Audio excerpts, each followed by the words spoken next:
बिस्मिल्लाहिर्रहमानिर्रहीम। मेरा नाम डॉक्टर मोहम्मद ज़करिया और मैंने MBBS किया पंजाब मेडिकल कॉलेज फैसलाबाद से और मियां हॉस्पिटल से मैंने अपनी सर्जिकल रेजिडेंसी कंप्लीट की और royal college of surgeon and physician Pakistan से मैंने FCPS किया। उसके बाद मैंने MRCS किया है रॉयल कॉलेज ऑफ सर्जन्स एडमरा से और फिर मैंने 4 साल काम किया है अबू धाबी में इन हेपेटोबिलरी यूनिट में। उसके बाद मैं ताइवान चला गया और ताइवान में मैंने 1 साल की लिवर ट्रांसप्लांट फेलोशिप कंप्लीट की। फिर इसके बाद मैं साउथ कोरिया गया और साउथ कोरिया में मैंने हेपेटोबिलरी सर्जरी की ट्रेनिंग कंप्लीट की। मैंने 25 से ज़्यादा इंटरनेशनल कॉन्फ्रेंसेस में शिरकत की और अपने रिसर्च पेपर प्रेजेंट किए। और इसके अलावा भी मैं इन 2 कंट्रीज़ के अलावा भी मैं सिंगापुर, जापान, टर्की में गया और वहाँ के हेपेटोबिलरी यूनिट्स को मैंने वहाँ पे मुझे चीज़ों को सीखने और समझने का मौका मिला।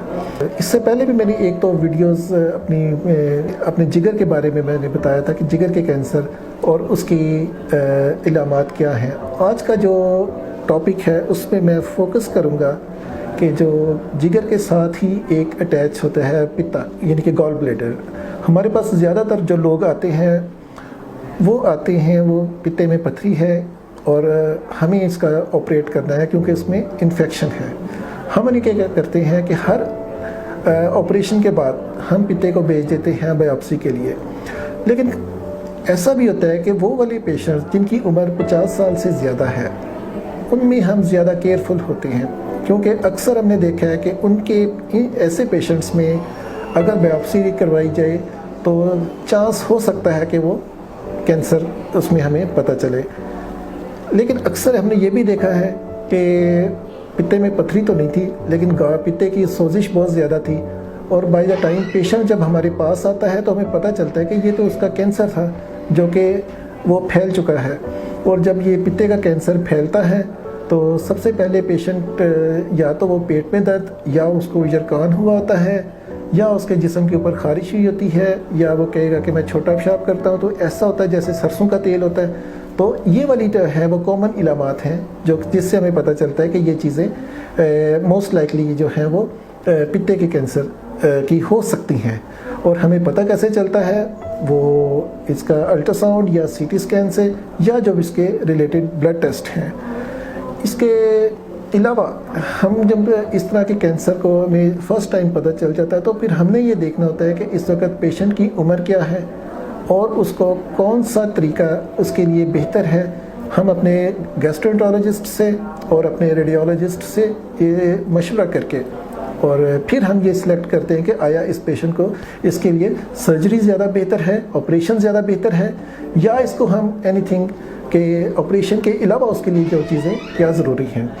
मिसाल के तौर के ऊपर अगर वो पेशेंट अगर अर्ली स्टेज के ऊपर आ गया है तो हो सकता है उसको सिर्फ जस्ट पित्ता ही रिमूव कर दिया जाए तो उसको मज़ीद कुछ करने की ज़रूरत नहीं है। लेकिन अगर वो सेकंड स्टेज के ऊपर चला गया है तो हम फिर ये करते हैं कि पित्ते के अलावा उसके जिगर का कुछ हिस्सा जो 2 सेगमेंट जो जिगर के होते हैं सेगमेंट 5, 6, 5 और 6 इन दोनों को भी साथ रिमूव करते हैं। और अगर हमें कोई इसके साथ कोई गिल्टियाँ नज़र आएँ तो साथ हम वो गिल्टियाँ भी उनको रिमूव करते हैं।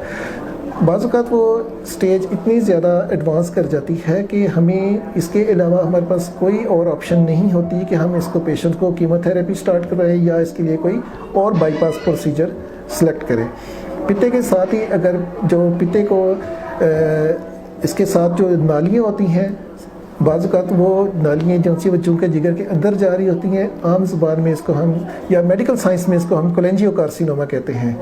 इसका कैंसर अगर यहाँ तक अगर आ गया हो तो फिर हमें काफ़ी ज़्यादा इसकी सर्जरी करनी पड़ती है और समटाइम्स हमें एक लोब या जिगर की दूसरी लोब दोनों को निकालना पड़ता है।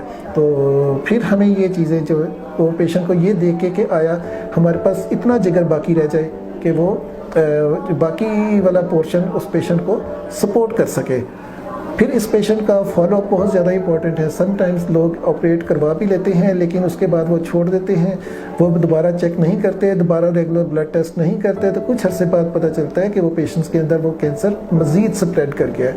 تو اس لیے جب بھی اس طرح کے جو پیشنٹس کوئی بھی ہوں ان کو ہم یہ ایڈوائز ضرور کرتے ہیں کہ کائنڈلی آپ ایوری 6 منتھ آپ اپنا الٹرا ساؤنڈ یا سی ٹی اسکین یا at least blood test CA19-9 یہ آپ ضرور کروائیں. میں ڈاکٹر ہاسپٹل میں ہوتا ہوں as a liver transplant hepatobiliary surgeon. اگر کوئی بھی آپ کو پتے یا پتے کے کینسر یا اس سے ریلیٹڈ یا کوئی پینکریاز یا اس میں جگر کا کینسر، کیونکہ پتے کا کینسر عموماً ہم نے دیکھا ہے کہ بائی دا ٹائم ہمارے پاس جب آئے تو وہ جگر تک پھیل چکا ہوتا ہے. تو ہم نے 2 چیزوں کو پھر سیپریٹ کرنا ہوتا ہے کہ آیا وہ کینسر جگر کا کینسر تھا یا وہ پتے کا کینسر تھا. لیب ٹیسٹ سے اور ریڈیولوجیکل انویسٹیگیشن سے ہمیں یہ چیزیں پتہ چل جاتی ہیں. سم ٹائمز دونوں کی پکچرز ایک جیسی ہوتی ہے اور بعض اوقات ہمیں جگر، میں نے جیسے کہ پہلے بھی بتایا تھا کہ پتے کے ساتھ ساتھ جگر کو ہمیں ساتھ نکالنا پڑتا ہے، کچھ پورشن کو ہمیں آپریٹ کرنا پڑتا ہے.